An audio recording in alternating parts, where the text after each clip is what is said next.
Shishi Yashoda Damodar ki, Shishi Radha Gokulananda ki, Shishi Sitaram Lakshman Hanuman ki, Shishi Gauranitai ki, Srila Prabhupada ki, Damodar Mahatma ki. So now reading the translation, and then we'll do Krishna book class, read the sweet pastimes of Krishna. But before that, we'll read the translation of this beautiful bhajan that is sang during Kartik. And when one offers a candle, all their sins get burned away. So a very auspicious month, and you get any spiritual activity you do is times by 10,000. So it's a spiritual cell, and anything that we do that's spiritual it's magnified. And so it's the month of Radharani, and Radharani is most merciful. And yes, by pleasing Radharani, we could access Krishna. So now reading the translation. To the Supreme Controller, who possesses an eternal form or blissful knowledge, whose glistening earrings swing to and fro, who manifested himself in Gokula, who stole the butter that the gopis kept hanging from the rafters of the storerooms, and who then quickly jumped up and ran in retreat in fear of Mother Yashoda, but was ultimately caught. To that Supreme Lord, Shri Damodar, I offer my humble obeisances. Upon seeing his mother's whipping stick, he cried and rubbed his eyes again and again with his two lotus hands. His eyes were fearful and his breathing quick, as Mother Yashoda bound his belly with ropes. He shivered in fright and his pearl necklace shook. To this Supreme Lord, Shri Damodar, I offer my humble obeisances. To those super excellent pastimes of Lord Krishna's babyhood, drowning the inhabitants of Gokula in pools of ecstasy. To the devotees who are attracted only to his majestic aspect of Narayan in Vaikuntha, the Lord herein reveals, I am conquered and overwhelmed by pure loving devotion. To the Supreme Lord Damodar, my obeisances hundreds and hundreds of times. O Lord, you are able to give all kinds of benedictions. I do not pray to you for liberation, no eternal life in Vaikuntha, nor any other boon. My only prayer is that your childhood pastimes may constantly appear in my mind. O Lord, I do not even want to know your feature of Paramatma. I simply wish that your childhood pastimes may be enacted in my heart. O Lord, the cheeks of your blackish lotus face, which is encircled by locks of curling hair, have become reddened like bingba fruits, due to Mother Yashoda's kisses. What more can I describe than this? Millions of opulences are of no use to me, but may the vision constantly remain in my mind. O unlimited Vishnu, O Master, O Lord, be pleased upon me. I'm drowning in an ocean of sorrow, and I'm almost like a dead man. Please shower the rain of mercy upon me, uplift me, and protect me with your nectarian vision. O Lord Damodar, in your form as a baby, Mother Yashoda bound you to a wooden grinding stone with a rope for tying cows. You then feed the sons of Kuvera, Manigriva, and Nala Kuvera, who were cursed to stand as trees, and you gave them the chance to become your devotees. Please bless me in this same way. I have no desire for liberation into your effulgence. O Lord, the entire universe was created by Lord Brahma. He was born from your abdomen, which is bound with a rope by Mother Yashoda. To this rope, I offer my humble obeisances. I offer my humble obeisances to your most beloved Srimati Radharani and to your unlimited pastimes. Shishi Damodaram, Mashtakam ki. Jay. So now we have a Krishna book class. I'll quickly sing Radha Damodar, and I think I'll read the story and share some points from. And today we'll be discussing the pastime following on from this wonderful story that was described here about Krishna being bound to the Damodar Leela by his mother's, by Mother Yashoda's pure love, and him sanctioning it by his mercy. So now, so we'll be reading from the Krishna book, and before I do this, I'll start off with a quick Jai Radha Madhav, and then share some reflections on this pastime.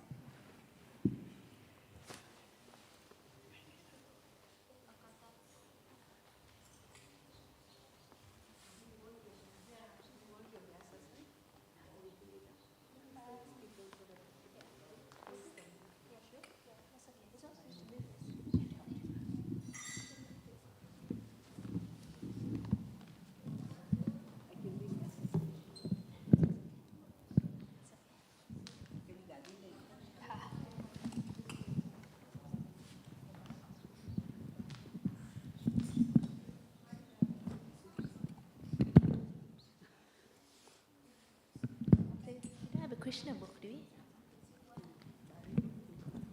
Otherwise, I'll get off. There you go. Okay. Hare Krishna, thank you so much for coming, and on this very auspicious month. I'll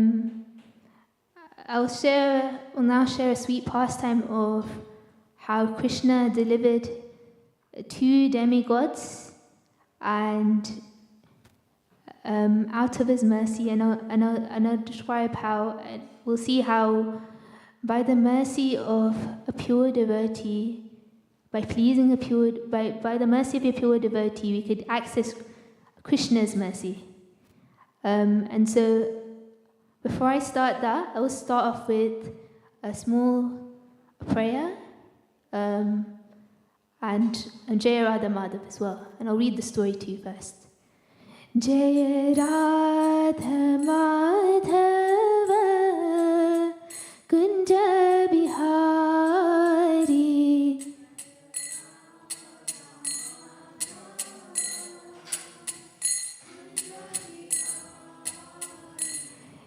Jai Radha Madhava Kunja Bihari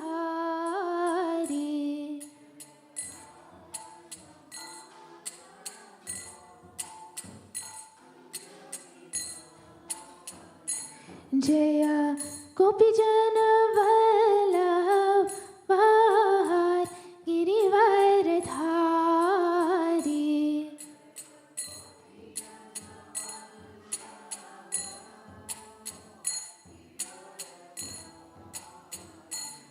Jaya Gopijana Vallabha Girivaradhari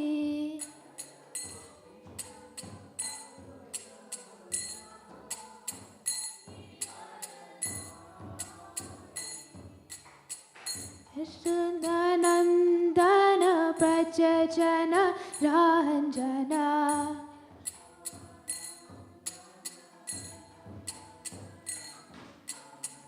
Yashodanandana Prajajana Ranjana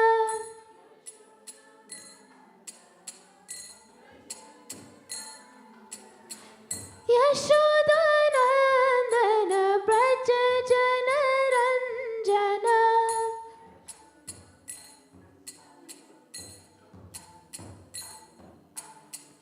Yamuna Tira Vanachari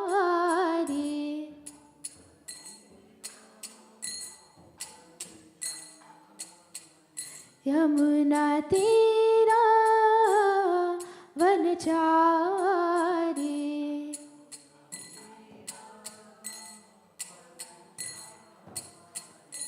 Jaya Radha Madhava Kunja Bihari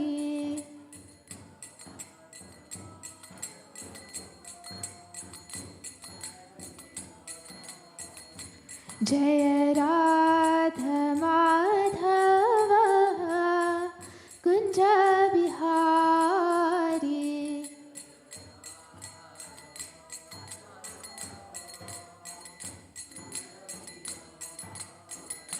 Jaya Radha Gokulananda, Radha Gokulananda, Radha Gokulananda Shri Radhe.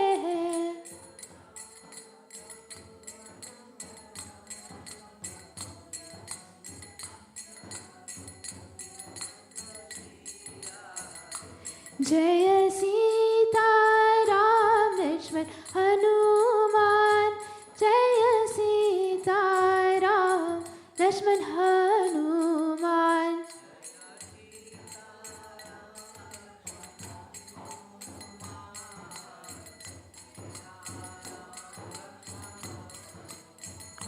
Jaya Gaurani Tai, Gaurani Tai, Gaurani Tai, Jaya Gaurani Tai.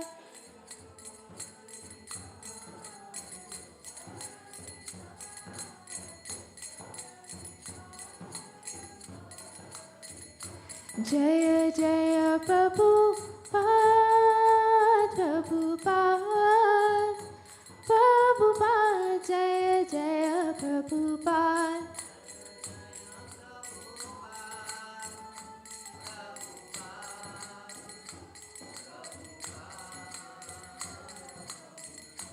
Nittai Gaura Hari Bol, Hari Bol, Hari Bol, Nittai Gaura Hari Bol.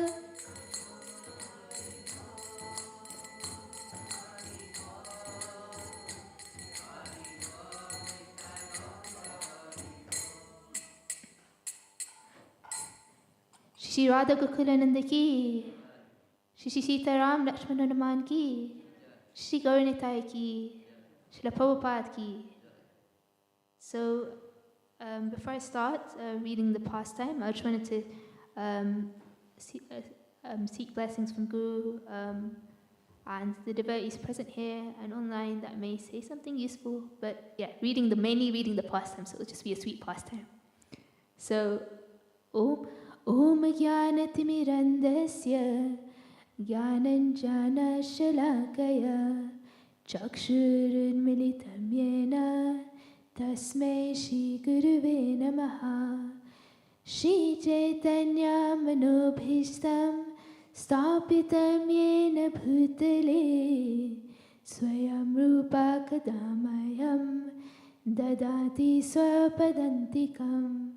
Vandeham Shri Guru Shri Yuta Padakamalam Shri Guru Vaishnavam Shra Shri Rupam Sagajatam Saganar Ganatham Vitam Tam Sajivam Sadvaitam Sarvadutam Parijana Saitam Shri Krishna Chaitanya Devam Shri Radha Krishna Padan Sahagana Rugana Shri Vishakham Vitamshra. He Krishna Karuna Sindhu Dina Bandhu Jagat Pete Gopesha Gopika Kanta Radha Kanta Namostute Tapta Kanchan Gaurangi Radhe Vrindavaneshwari Vrishabhanusate Devi Pranamami Haripriya Vanchakalpatarubhyascha Kripa Sindhu Bhavacha Patitanam Pavanebhyo Vaishnavebhyo Namo Namaha. Jai Shri Krishna Chaitanya Prabhu Nityananda Shri Advaita Gadadhara Shivasadi Gaura Bhaktivedanta. Hare Krishna, Krishna Krishna, Hare Hare, Hare Rama, Rama Rama, Hare Hare. Om Namah Bhagavate Vasudevaya.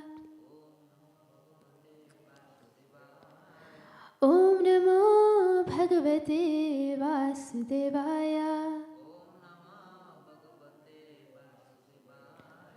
Om Namah Bhagavate Vasudevaya. So thank you so much for coming today on this special day. So I'm just going to bring up the pastime on my phone so I could. So you know, Krishna is. So in the beautiful bhajan we sang, Mother Yashoda, like I mentioned, had bound Krishna with her love to a wooden grinding mortar, and on the side, this pastime that I'm going to describe was going on.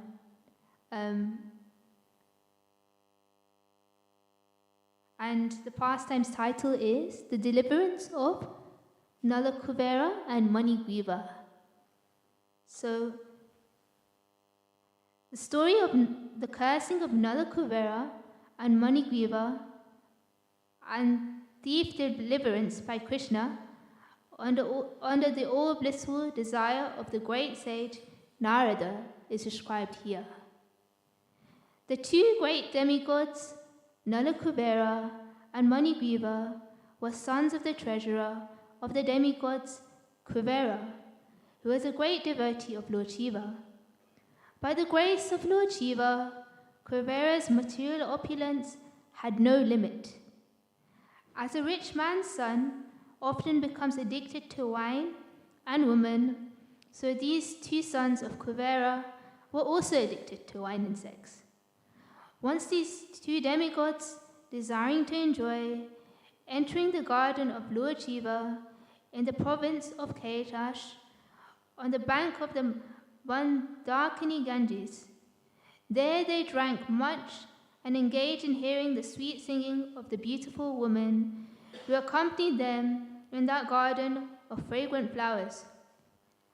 In an intoxicated condition, the two demigods entered the water of the Ganges, which was filled with lotus flowers, and there they began to enjoy the company of the young girls, exactly as a male elephant enjoys female elephants within the water. While they were thus enjoying themselves in the water, all of a sudden Narada, the great sage, happened to pass that way. He could understand that the demigods Nalakuvera and Manigriva were too much intoxicated and could not even see that he was passing. The young girls, however, were not so much intoxicated as the demigods, and they had once become ashamed at being naked before the great sage Narada. They began to cover themselves with all haste. The two demigods, sons of Kuvera, were so much intoxicated that they could not appreciate the presence of the sage Narada, and therefore did not cover their bodies. On seeing the two demigods so degraded by intoxication, Narada desired their welfare, and therefore he exhibited his causeless mercy upon them by cursing them. Because the great sage was compassionate upon them, he wanted to finish their false enjoyment of intoxication and association with young girls, and wanted them to see Lord Krishna face to face. He convinced of cursing them as follows. He said that the attraction for material enjoyment is due to an increase of the mode of passion. A person in the material world, when favored by the material opulence of riches, generally becomes addicted to three things: intoxication, sex, and gambling. Materially opulent men, being puffed up with the accumulation of wealth, also become so merciless that they indulge in killing animals by opening slaughterhouses, and they think that they themselves will never die. Such foolish persons, forgetting the laws of nature, become overly infatuated with the body. They forget that the material body, even though very much advanced in civilization, up to the position of the demigods, will finally turn into ashes or stool. And while one is living, whatever the external condition of the body may be, within there is only stool, urine, and various kinds of worms. Thus, being engaged in jealousy and violence to other bodies, materialists cannot understand the ultimate goal of life. And without knowing this goal of life, they generally glide down to a hellish condition in the next life. Such foolish persons commit all kinds of sinful activities on account of their temporary body, and they are even unable to consider whether the body actually belongs to them. Generally, it is said that the body belongs to the person who feeds it. One might therefore consider whether the body belongs to one personality or to the master, to whom one renders service. The master of slaves claims full right to the bodies of the slaves because the master feeds the slaves. It may also be questioned whether the body belongs to the father, who is the seed-giving master of the body, or to the mother, who develops the child's body in her womb. Foolish persons are engaged in committing all sorts of sins due to the misconception of identifying with the material body with the self. But one should be intelligent enough to understand to whom the body belongs. So, at this point of the story, we understand that it's really important to recognize that, that we're this soul and not this body. And we are parts and parcels of Krishna. The body is just a covering, and it's like changing clothes. It's like a clothes, and they change every time we take a new body. Like according to our actions, we get our next body. And we'll see that these two personalities became a tree. Why? Because they decided that they would remain naked in front of a great sage called Narad Muni. So whatever we do in life will determine what we become in our next life. So it's really our actions now will determine what our next life is. So now carrying on with the story. A foolish person indulges in killing animals to maintain the body, but he does not consider whether the body belongs to him or his father or mother or maternal grandfather. Sometimes a father gives his daughter in charity to a person with a view of getting back the daughter's child as a son. The body may also belong to a stronger man who forces it to work for him. Sometimes a slave's body is sold to a master, and from that day on, the body belongs to the master. And at the end of life, the body belongs to the fire, because the body is given to the fire and burned to ashes, or the body is thrown into the street to be eaten by the dogs and vultures. Before committing all kinds of sins to maintain the body, one should understand to whom the body belongs. Ultimately, it is concluded that the body is a product of material nature, and at the end, it merges into material nature. Therefore, the conclusion should be that the body belongs to material nature. One should not wrongly think that the body belongs to him. To maintain a false position, why should one indulge in killing? Why should one kill innocent animals to maintain the body? When a man is infatuated with the false prestige of opulence, he does not care for any moral instruction, but indulges in wine, women, and animal killing. In such circumstances, a poverty-stricken man is often better situated because a poor man thinks of himself in relation to other bodies. A poor man often does not wish to inflict injuries upon other bodies because he can understand more readily that when he himself is injured, he feels pain. Therefore, the great sage Narada considered that because the demigods Nala Kubera and Manigriva were so infatuated by false prestige that they should be put into a condition of life devoid of opulence. So now actually this is we'll see that this is a great blessing given by Narad Muni. And we'll see he's being very compassionate upon Nala Kubera and Manigriva. Actually, Nala Kubera and Manigriva are great devotees of Shiva, and they've just, because of material wealth and opulence, they've lost their senses.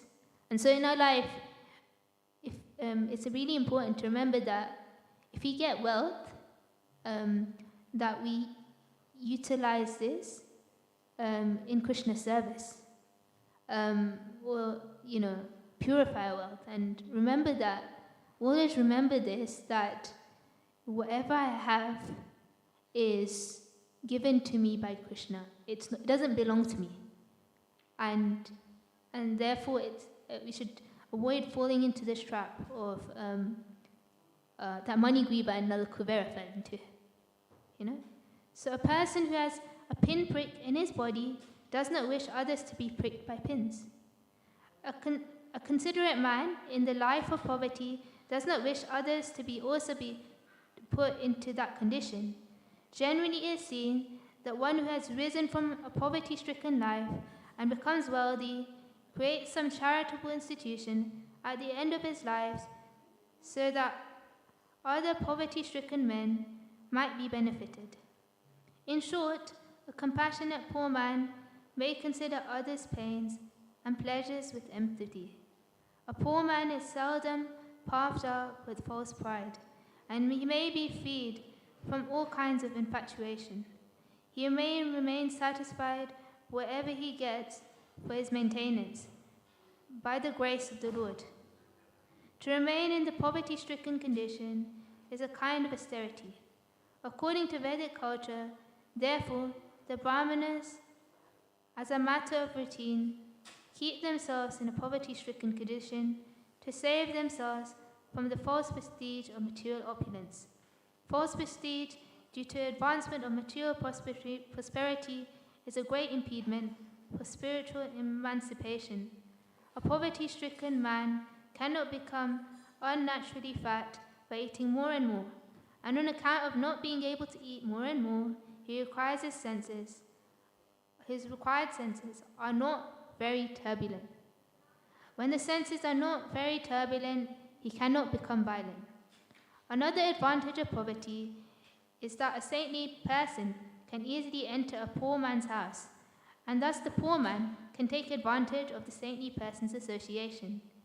A very opulent man does not allow anyone to enter his house. Therefore, the saintly person cannot enter. According to the Vedic system, a saintly person takes the position of a mendicant so that on the plea of begging something from the householder, he could enter any house. The householder, who has usually forgotten everything about spiritual advancement because he is busy maintaining family affairs, can be benefited by the association of a saintly person. There is a great chance for the poor man to become liberated through the association with a saint. Of what use are persons who are puffed up with material opulence and prestige if they're bereft of the association of saintly persons and devotees of the Supreme Personality of Godhead? So, it says, Sadhu Sangha, Sarva Siddhi Hoy, Lava Matra. I've forgotten the end, but a moment's association with the devotee could change your life. So now, this moment's association with Narad Muni, and Narad Muni being compassionate upon Nala Kubera and Manigriva, will change their life. The great sage Narada thereafter thought that it was his duty to put those demigods into a condition where they could not be falsely proud of the material opulence and prestige. Narada was compassionate and wanted to save them from their fallen life. They were in the mode of darkness, and being therefore unable to control their senses, they were addicted to sex life. It was the duty of a saintly person like Narada to save them from the abominable condition. In animal life, the animal has no sense to understand he is naked. But Kuvera was the treasurer of the demigods, a very responsible man. And Nala Kuvera and Manigriva were two of his sons, and yet they became so animalistic and irresponsible that they could not understand due to intoxication that they were naked. To cover the lower part of the body is a principle of human civilization, and when men and women forget this principle, they become no better than animals. Narada therefore thought that the best punishment for them was to make them immovable living entities, or trees. Trees are by nature's laws immovable, although trees are covered by the modes of ignorance. They cannot do harm. The great sage Narada thought it fitting that although the brothers would be punished to become trees, by his mercy they would continue to keep their memory and be able to know why they were being punished. So, it was a benediction. So he cursed them, but he also gave them memory. So, you'll be trees for 1,000 demigod years. But, with that curse, you'll keep your memory. So, so you remember why you became that tree, So,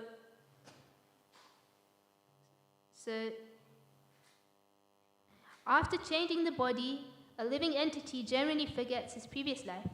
But in special cases, by the grace of the Lord, as with Nala Kuvera and Manigriva, one can remember. Sage Narada therefore contemplated that the two demigods should remain for 100 years. 100 years, sorry, not 1,000, 100 years. So, in the time of the demigods, in the form of trees, and after that, they would be fortunate enough to see the Supreme Personality of Godhead face to face, by his causeless mercy, and thus they would be again promoted to the life of demigods and become great devotees of the Lord. After this, the great sage Narada returned to his abode, known as Narayana Ashrama, and the two demigods turned into trees, known as twin Arjuna trees. The two demigods were favored by the causeless mercy of Narada and given a chance to grow in Nanda's courtyard and see Lord Krishna face to face. So just imagine that. You're in Lord Krishna's garden, you get, as a tree, you get to observe him playing his pastimes every day. Isn't that,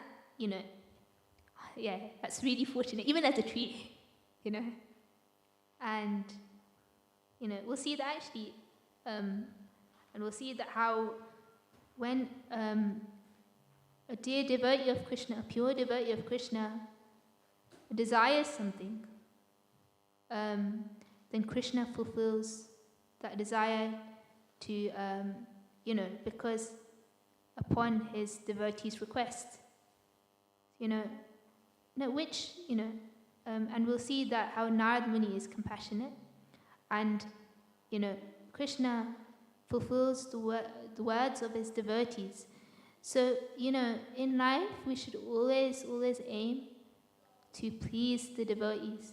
But because with their mercy and prayers, we could access Krishna. Krishna is bound by his pure devotees' love, and he listens to his devotees, So, Narad Muni being a great devotee, and now we'll hear how this happened.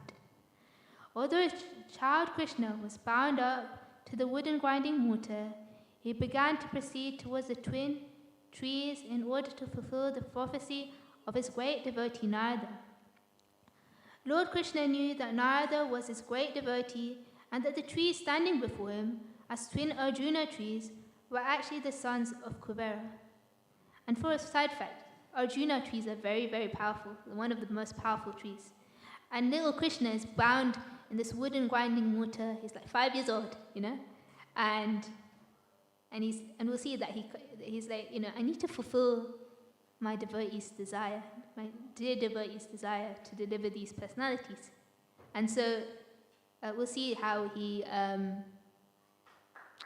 being the Supreme Personality of Godhead, he starts dragging that wooden grinding mortar, and then he gets stuck on in the middle of the two trees, and then he continues to pull, and the trees fall with a bang, and these two great personalities, Nala Kubera and Manigriva, come out.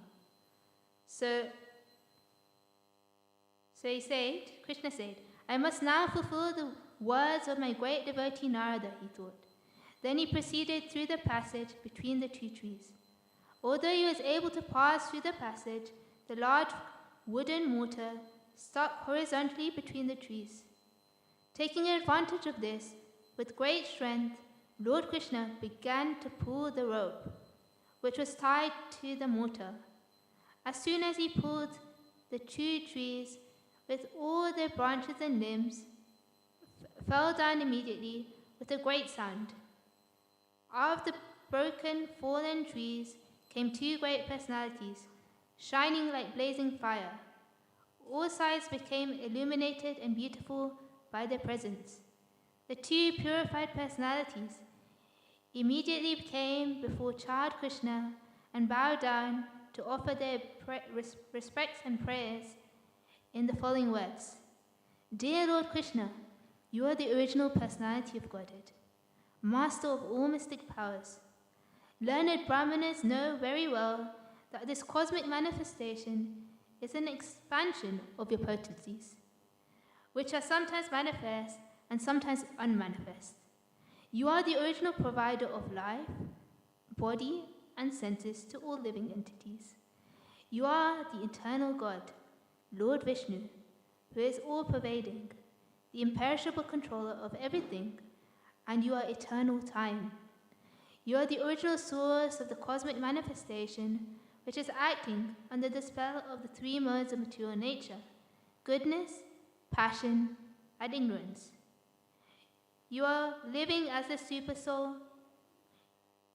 in all the multi-forms of living entities, and you know very well what is going on within their bodies and minds. Therefore, you are the supreme director of all activities of all living entities.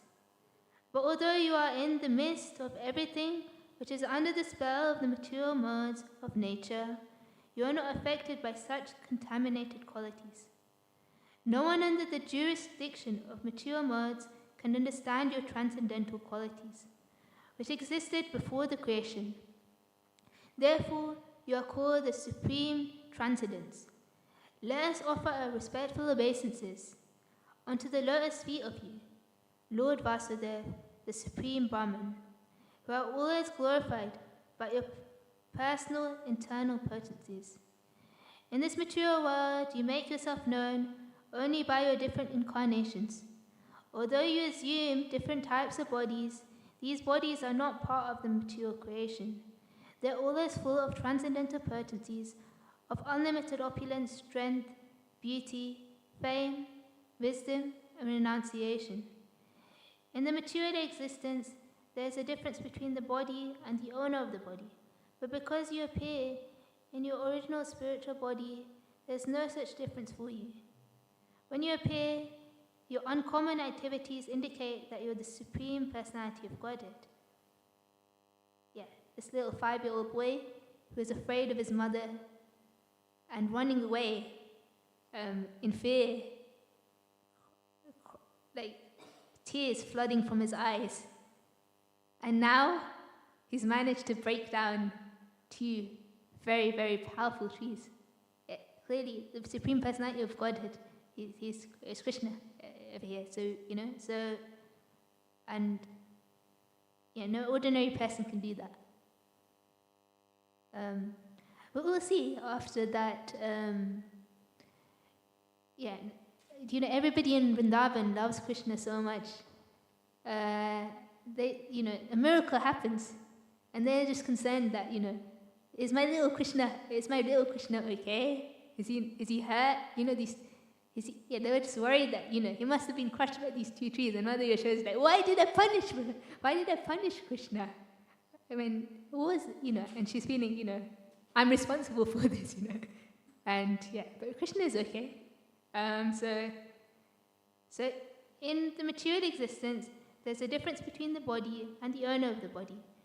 But because you appear in your original spiritual body, there's no difference for you. When you appear, your uncommon activities indicate that you're the Supreme Personality of Godhead.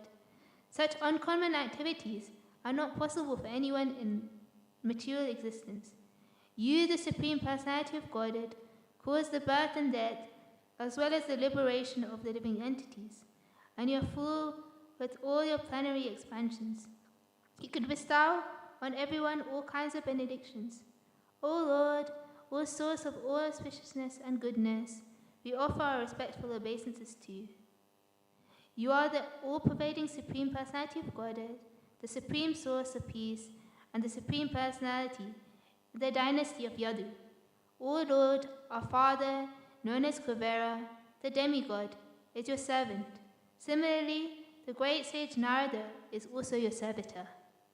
And only by their grace have you been able to see your personality. We therefore pray that we may always be engaged in your transcendental loving service by speaking only about your glories and hearing about your transcendental activities. May our hands and other limbs be engaged in your service, and our minds always be concentrated at your lotus feet, and our heads always bow down before the all-pervading universal form of your lordships. When the demigods Nala Kuvera and Manigriva finished their prayers, the child, Lord Krishna, the master and propagator of Gokula, bound to the wooden grinding mortar by the ropes of Mother Yashoda, smiled and said, "It was already known to me that my great devotee Narad Muni had shown his causeless mercy by saving you from the abominable condition of pride due to possessing extraordinary beauty and opulence in a family of demigods. He has saved you from gliding down into the lowest condition of hellish life. All these facts are already known to me." Obviously, Krishna knows everything. It's all his Leela. He's trying to teach us a lesson. So, don't become proud like Nala Kuvera and Manigriva did. If you're lucky enough to get lots of wealth. So, you're very fortunate because not only were you cursed by him, but you had the great opportunity to see him.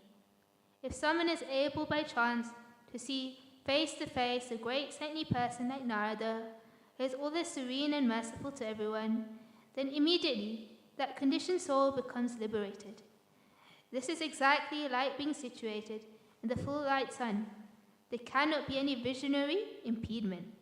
Therefore, O Nala Kuvera and Manigriva, your lives have now become successful because you have developed ecstatic love for me. This is your last birth within material existence. You can now go back to your father's residence in the heavenly planets, and by remaining in the attitude of devotional service, you will be liberated in this very life. After this, the demigods circumambulated the Lord many times and bowed down before him again and again. And thus they left. The Lord remained bound up to the ropes of the wooden grinding mortar. And thus ends the Bhaktivedanta purport of the 10th chapter of Krishna, the deliverance of Nala Kuvera and Manigriva. So those one or two points one or two points that I wanted to highlight here.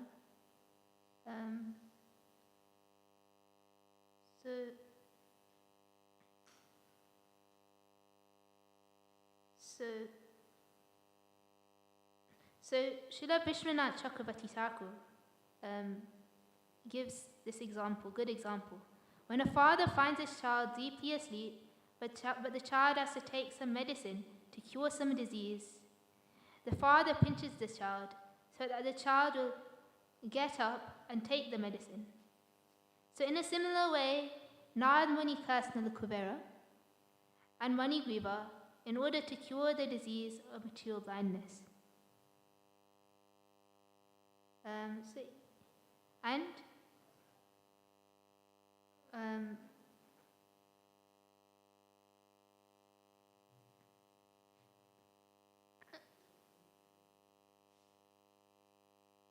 So we saw that the two young men, Nalakuvera and Manigriva, were the fortunate sons of the great demigod Kuvera. But because of their false prestige and madness after drinking liquor, they became so fallen that they were naked but could not understood that they were. Therefore, because they are living like trees, for trees are naked but not conscious, these two young men received the body of trees. And this was the proper punishment. But nonetheless, after they became trees, and they were released by the mercy, by Narad Muni's mercy. Like I said.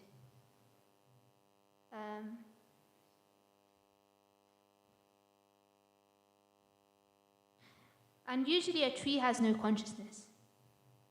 When cut, it feels no pain.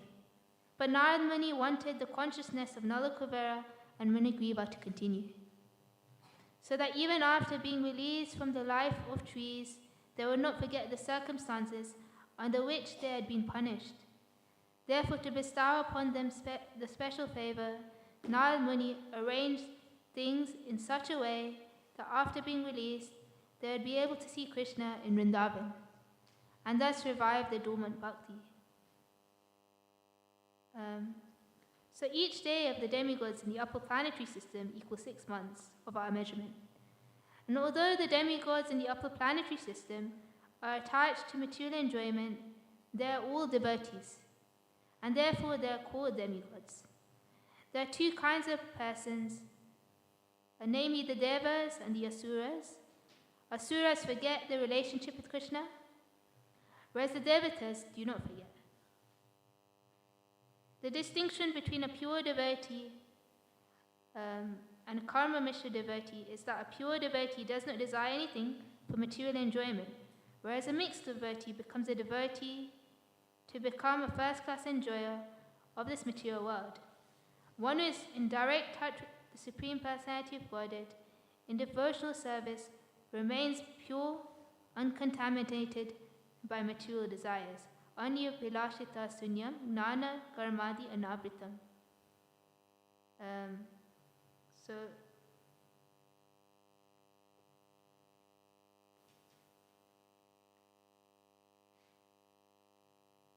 So although, Narad Muni had nothing to do with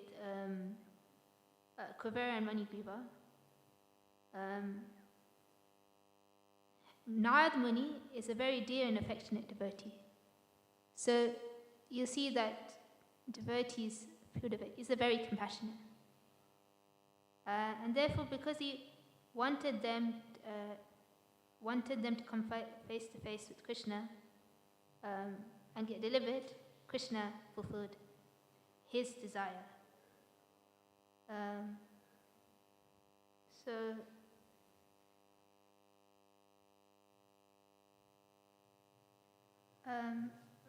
And in this light, there's also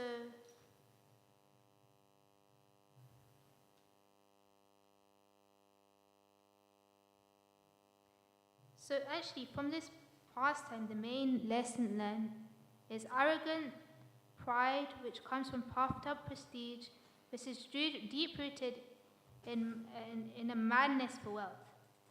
It gives rise to cruelty to animals, lust for women, and indulgence in alcohol. These further give rise to debauchery of the tongue, uncontrolled eating habits, and loose talking. Then come general hard-heartedness, shameless, and all sorts of disgraceful activities. Krishna very mercifully breaks down the twin Arjuna trees while tied to the grinding mortar in order to destroy all these faults. This pastime of Krishna very directly illustrates the predicament of people who are wealthy and aristocratic, who become involved in licentiousness. It is interesting to note the remedy applied by Narad Muni, poverty, or in terms which are particularly relevant to ourselves as aspiring devotees, simple living and higher thinking.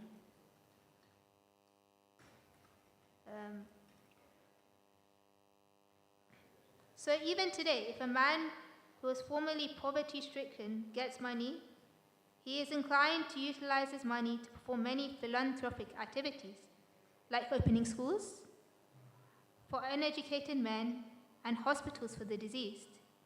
In this connection, there's an instructive story called the Punar Mushaka Bhava. Again, become a mouse. A mouse is very much harassed by a cat, and therefore the mouse approached a saintly person to request to become a cat. When the mouse became a cat, he was harassed by a dog. And then when he became a dog, he was harassed by a tiger. But when he became the tiger, he stared at the saintly person. And when the saintly person asked him, "What do you want?" the tiger said, "I want to eat you." So then the saintly person cursed him, saying, "May you again become a mouse." A similar thing is going on all over the universe. One is going up and down, sometimes becoming a mouse, sometimes a tiger, and so on. Sri Chaitanya Mahaprabhu says, "Brahmande Brahmite Konya Bhagavana Jeev Guru Krishna Praside Bhaya Bhakti Lata Beach." The living entities are promoted and degraded by the laws of nature. But if one is very, very fortunate by the association with saintly persons, he gets the seed of devotional service, and his life becomes successful. Narad Muni wanted to bring Nala, Kuvera, and Manigriva to the platform of devotional service through poverty, and thus he cursed them, and such is the mercy of a Vaishnava. Unless one is brought to the Vaishnava platform, one cannot be a good man.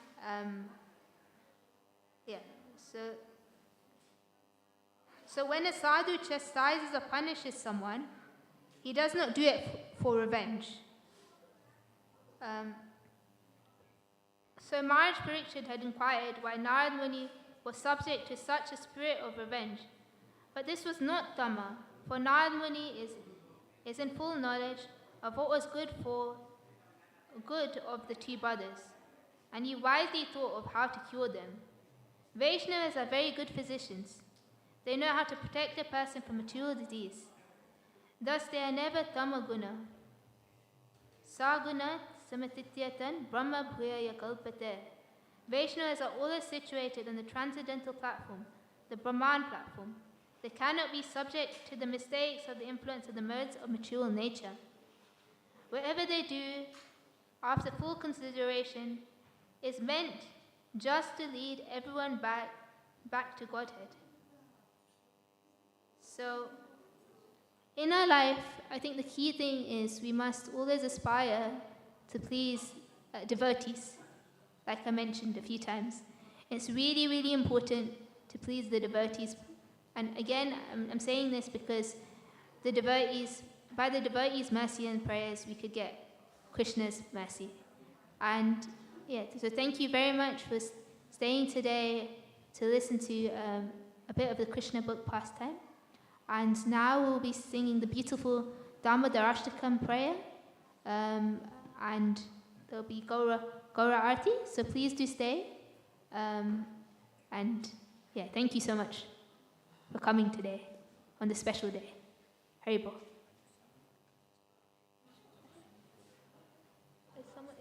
Is someone else down? I'll sing. I'll sing, yeah.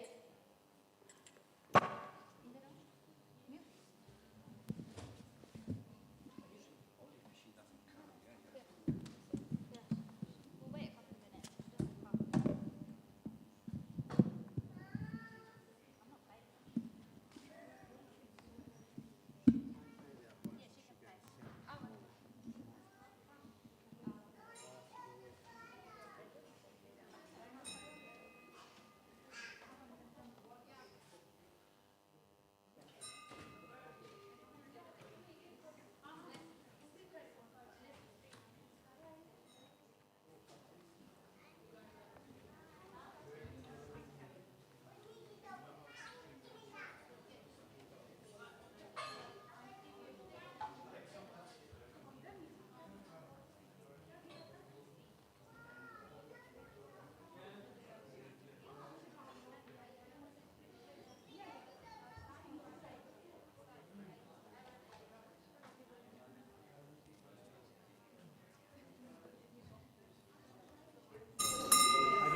doesn't come up.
So thank you so much for coming, and now we'll be singing this beautiful prayer called the Shri Damodar Ashtaka, of how Krishna was bound by the wooden grinding mortar by the love of his mother Yashoda.